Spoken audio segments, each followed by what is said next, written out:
Hello and welcome to our London History Podcast, where we share our love of London, its people, places and history. This podcast is designed for you to learn things about London that most Londoners don't even know, all in 20 minutes. I'm your host, Hazel Baker, qualified London tour guide and CEO of londonguidedwalks.co.uk. Show notes plus photos or recommended reading transcripts can be found on each associated episode's webpage. Simply go to londonguidedwalks.co.uk/podcast. Don't forget, if you enjoy what we do, then please rate and review. It warms the cockles of my heart to read your appreciation of this labour of love. Get that cup of tea, put your feet up, and enjoy. 23rd of April is not only Shakespeare's birthday, but also St. George's Day. In episode 5, you can hear me talk with Hannah Chutzper, Chief Dragon Twitcher from Dragons of London. In the show notes, along with the transcript and images, is a free dragon download of my top 10 best dragons in the City of London, which you can explore in your own time. If dragons are not your thing, then maybe you'd like to learn a bit more about St. George's Day, patron saint of England, plus others, and the statues and churches we have in London in his name. Then, if that's the case, then you can listen to episode 52, St. George's Day, and links to both of those are in today's show notes. Last week we had a pre-birthday party for William Shakespeare, and today we have part 2 of Shakespeare's London with the lovely Carol Lloyd. So if you haven't listened to episode 85, Shakespeare's London part 1, then I suggest you do so, but it's not absolutely necessary. You can always pick up the conversation where we left off. And it's right here. But one of the most fascinating things is later in Shakespeare's career, when he, along with Fletcher, writes the play Henry VIII, subtitled All is True, which is just hilarious when you think about Henry VIII and the way he presents himself. So much is not true. But anyway, be that as it may, pretty ironic. But in Henry VIII, All is True, there's a really important moment that, and this is in the play, where Henry's first marriage to Catherine of Aragon is put on trial. Historically, that trial took place at Blackfriars Church. In that moment, everyone was Catholic. This was the beginning of the religious tension that is still reverberating dangerously in Shakespeare's time. This is still something that people are facing every day. We call those religions now Catholic and Protestant. Of course, the terms we use now did not mean the same thing then. But there are these two camps, and Protestantism is splitting into different factions. And so we have all of this religious tension. And one of the very first moments of that is this trial, because Henry VIII has decided to set aside his first wife. And to do so, he's claiming the marriage never really happened. So there's this trial to look at the veracity of the marriage. Took place in Blackfriars. Now, between the time that took place in the reign of Henry VIII and now in the reign of Elizabeth, the Reformation has happened and the dissolution of the monasteries has happened. And Blackfriars has become a theater. Mm-hmm. So you could watch that scene, that trial scene, in the same building where it originally took place. And perhaps your parents, by Elizabeth's reign, it's very possible that your parents may have been involved or may have been a witness to that first, the actual trial, the first playing out of this in this building. And now it is a part of this play that Shakespeare's bringing to you. So it's this really wonderful, and this is again toward the end of Shakespeare's career, so it's in the time of King James, but it's a time of looking back to the earlier queen. She's now gone through a resurgence of nostalgia about Queen Elizabeth I that is happening during the reign of King James, that Shakespeare's tapping into just a little bit in his play Henry VIII. But he's also recognizing that religious tension that has lasted all these years. and has not yet been resolved. And as we know, historically won't be resolved for hundreds of years. But to see that moment that happened in Blackfriars now happening, now being put on a stage in Blackfriars, is another way that London just shapes Shakespeare's plays. And he does that deliberately. He knows what he's doing when he sets these scenes in certain locations. And for those of you with access to London, its streets, or indeed Street View, then have a look at the south-west side of the City of London, where Blackfriars Station is now, and then move your way up a little bit to Playhouse Yard. Gives you a name of what used to be here. That's right, Shakespeare's playhouse called the Blackfriars Theatre. And this, on this spot in pre-dissolution of the monastery's time, this was the refectory for the friars of Blackfriars. What I find amazing is that these plays not only got written, but they also got performed. I mean, this is a time when censorship was really, really heavy. They were concerned with profanity, heresy, politics, and this is getting pretty close to, 2 out of the 3.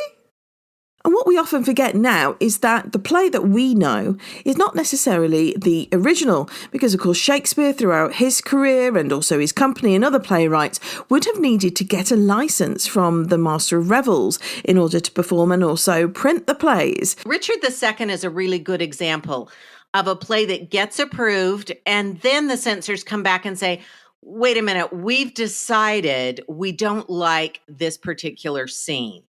And that's another place where we see an edifice, a really important London landmark, show up in the play, and that's Westminster. So Shakespeare takes the deposition scene where Richard II, an anointed king, is deposed.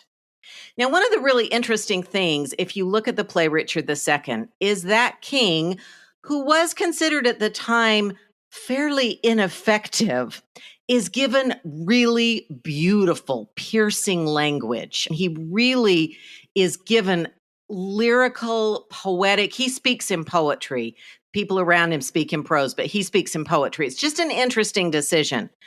But Shakespeare sets the scene where he gives up his crown with some consternation in Westminster Hall, another building that cast a huge shadow over all of London, including all the way to Southwark and all the way to Shakespeare's audience and Shakespeare's theater goers who were escaping the city. So Westminster Hall casts this huge shadow, and it is in that hall that scene takes place in Shakespeare, not necessarily in history, but in Shakespeare. And that's what he wants. He uses it to get that notion there.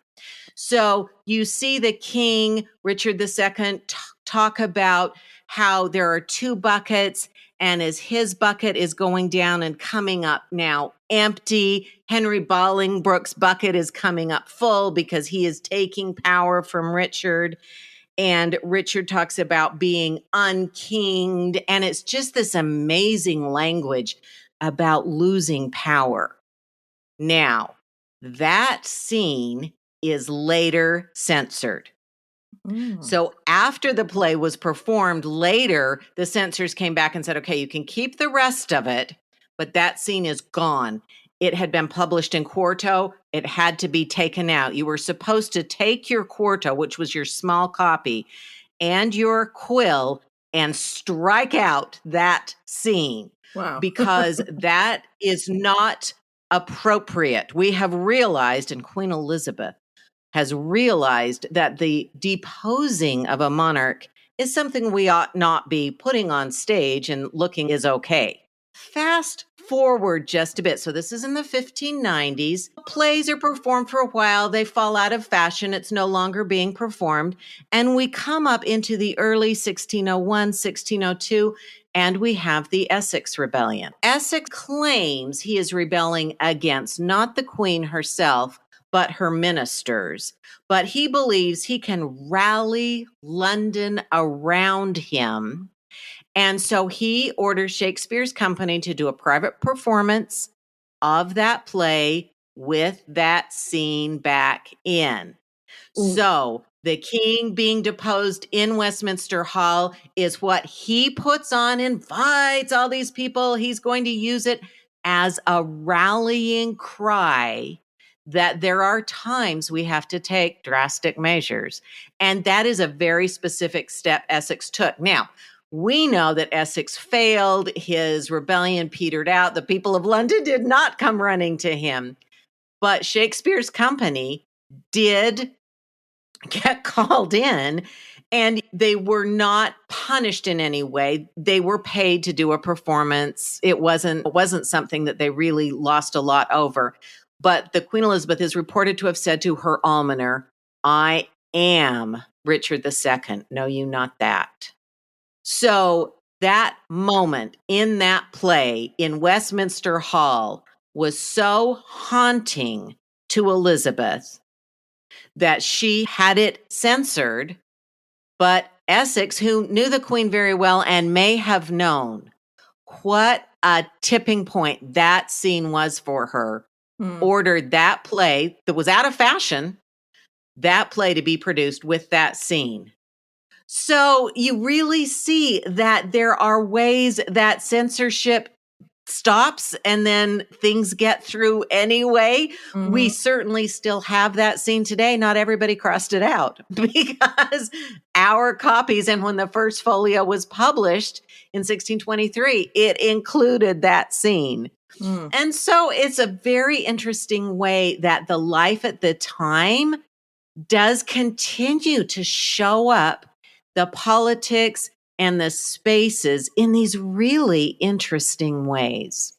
And sometimes that happens even when the plays aren't set in London, which seems, wait a minute, how can London show up in another city or whatever? But when you look at Shakespeare, sometimes he actually pretty much limits his London plays. A lot of the playwrights at the time wrote a lot of London plays. His history plays are based in London. They have to be. And Merry Wives of Windsor is placed near London. We may think of London and Windsor almost being the same now. In his time, it took longer to get to Windsor, so Windsor is near London. But when you think of Romeo and Juliet or Much Ado About Nothing, some of these other plays, tragedies and comedies alike, are often set elsewhere. And yet you see a lot of the contemporary concerns of London showing up in these plays. And I want to use Romeo and Juliet as an example because there are a couple of ways that it could be London. I know we're told right off the bat, we're in fair Verona, right? In fair Verona, where we lay our scene. And yet the street violence that you see throughout Romeo and Juliet was very much what was happening in London. So in a theater, if everybody's cramming into the globe, most of those men have some sort of a weapon on them. A sword or a knife, a dagger, something with which they can defend themselves. It was entirely possible as you walked to the theater in Southwark, in the bad part of the city, that you had seen a fight, perhaps a sword fight. You may in your lifetime have participated in one. Many of the men had. There's a reason they're all armed. And in fact, the person who's the fight, what we would call today the fight choreographer or the fight master, was considered one of the most important people in a playing company because the staged fights needed to look real because people knew what they really looked like. Most people had seen a sword fight.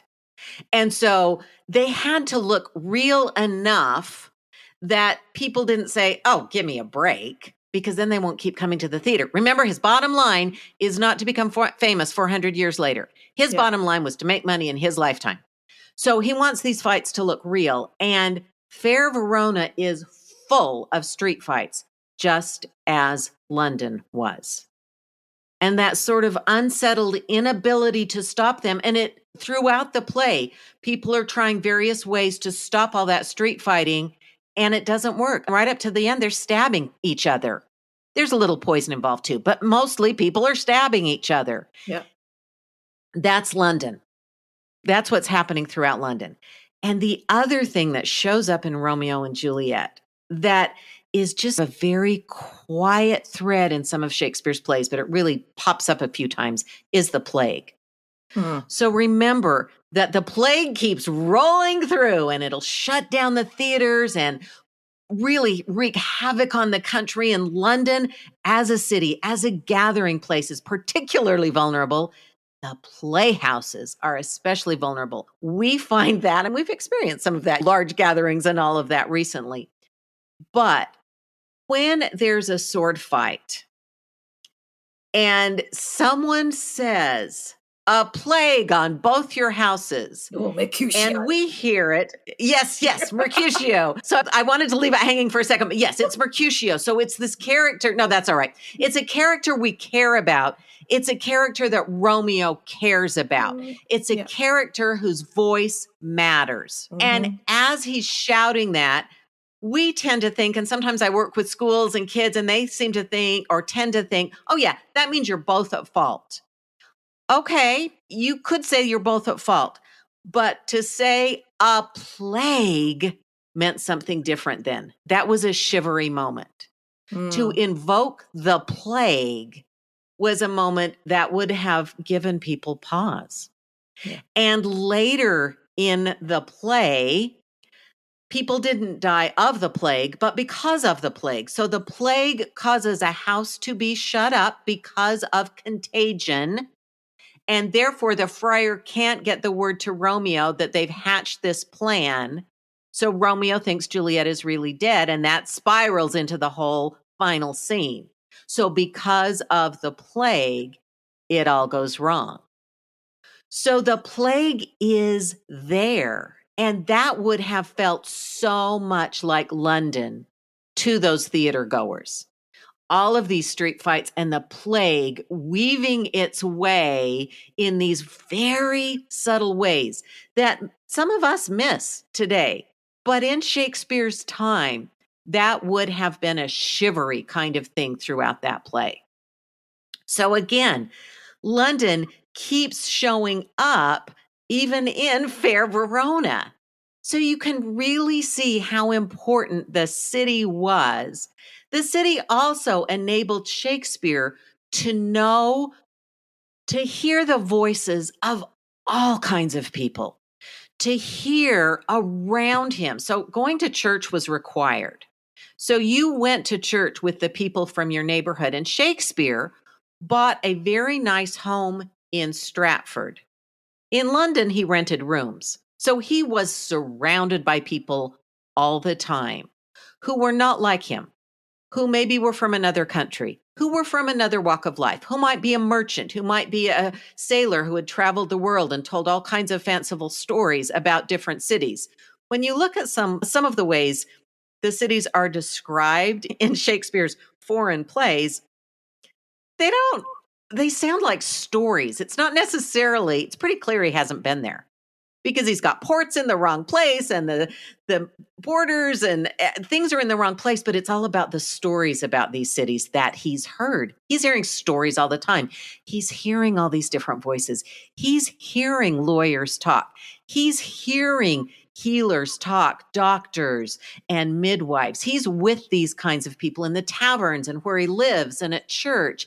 The streets are full of all these voices. And so London, by being so compressed and so vibrant and so exciting and literally bursting at the seams because so many people from all over England and from all over the world are coming to London.